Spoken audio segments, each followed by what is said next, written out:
नमस्कार दोस्तों। आज की हमारी कहानी है नौकरी वाली बहू। गांव में एक छोटा सा मकान था। उसी में सुनीता और रमेश दोनों पति पत्नी रहते थे। थोड़ी सी ज़मीन भी थी जिसमें वे खेती बाड़ी कर लेते थे। उन दोनों के एक बेटा था। उनके जीवन का एक ही उद्देश्य था कि अपने बेटे को पढ़ा लिखा कर काबिल बनाना, जो उन्होंने पूरा भी किया। उनका बेटा रोहित बहुत होशियार था। उसने भी अपने माँ बाप का सपना पूरा किया। उसे एक अच्छी नौकरी मिल गई थी जिससे अब अच्छी आमदनी होने लगी थी। परंतु उसके पापा बीमार रहने लगे, इसलिए उन्होंने रोहित की शादी का फैसला किया। रोहित अच्छे पैसे कमाता था, इसीलिए एक अच्छे घर की लड़की से उसकी शादी हो गई। वह भी नौकरी करती थी। रोहित अपनी पत्नी को लेकर शहर चला गया और सुनीता, रमेश भी अपने घर खुशी खुशी से रहने लगे। परंतु सुनीता के पास जो भी पड़ोस की औरतें बैठने आती, वो यही बात करती कि शहर से अपने बेटे का विवाह करके अच्छा नहीं किया। शहर की लड़कियां तो बहुत तेज होती हैं, तुम्हें कभी नहीं समझेंगी, ना ही तुम्हें रोटी देंगी। तुमने तो नौकरी वाली लड़की की जगह अगर गांव की किसी की लड़की से शादी की होती तो वह कम से कम तुम्हारे पास तो रहती, तुम्हारी सेवा तो करती। सुनीता उनकी यह बात सुनकर यह तो कह देती कि बच्चे खुश हैं तो हम भी खुश हैं, परंतु अंदर से परेशान हो जाती कि शायद यह सब सही कह रही हैं, शायद हमारे भाग्य में सुख है ही नहीं। ऐसे ही लगभग 3 साल बीत गए। रोहित का एक बेटा भी हो गया था।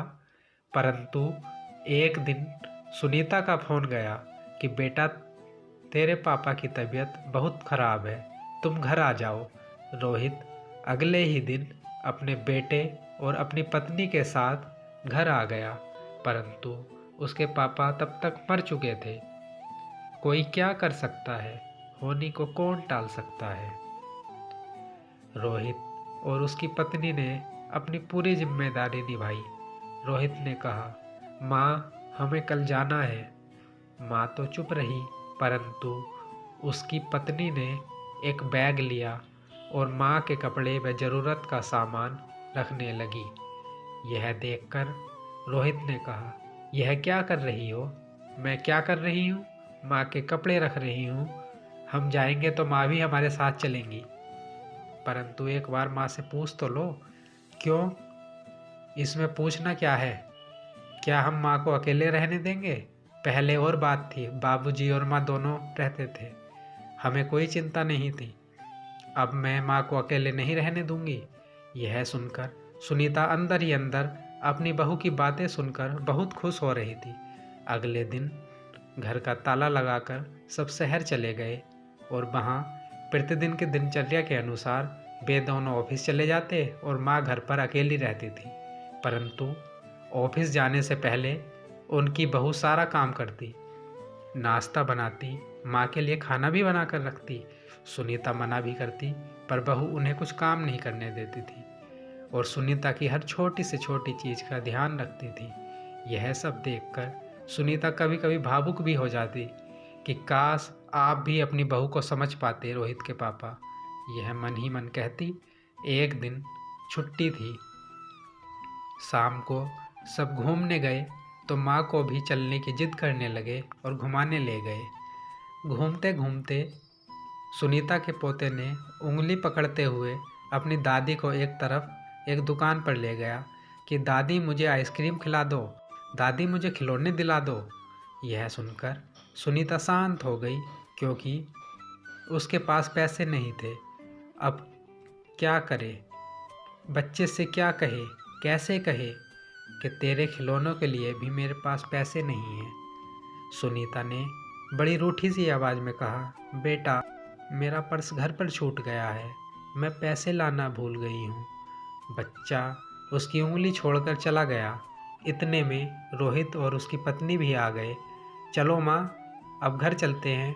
सुनीता के चेहरे पर बहुत उदासी थी। वह चुपचाप अपने कमरे में आकर बैठ गई। मीनू, रोहित की पत्नी, अपने बेटे से कमरे में बात कर रही थी। बताओ बेटे, दादी के साथ घूमने में मज़ा आया? क्या मम्मी, क्या मज़ा आया?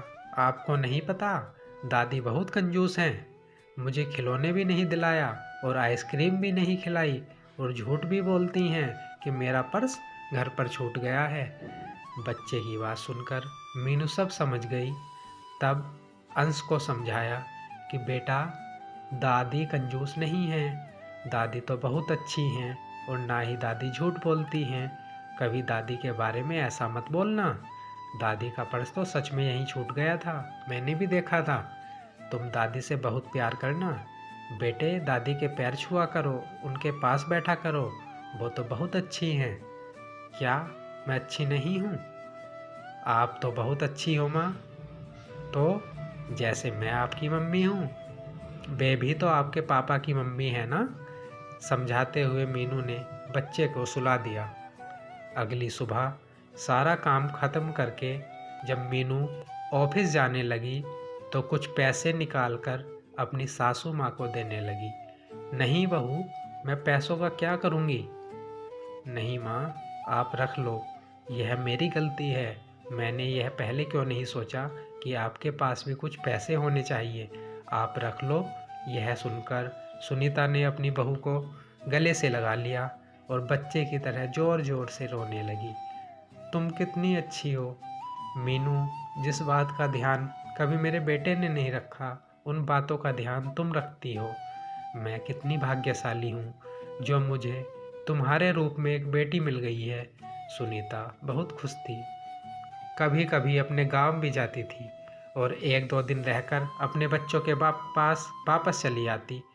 अब तो वह गांव में भी औरतों से कहती कि यह बात छोड़ दो कि नौकरी वाली बहू सेवा नहीं करती। मेरी बहू तो मिसाल है। अपना व्यवहार सुधारो और सबके साथ अच्छा व्यवहार करो। धन्यवाद दोस्तों।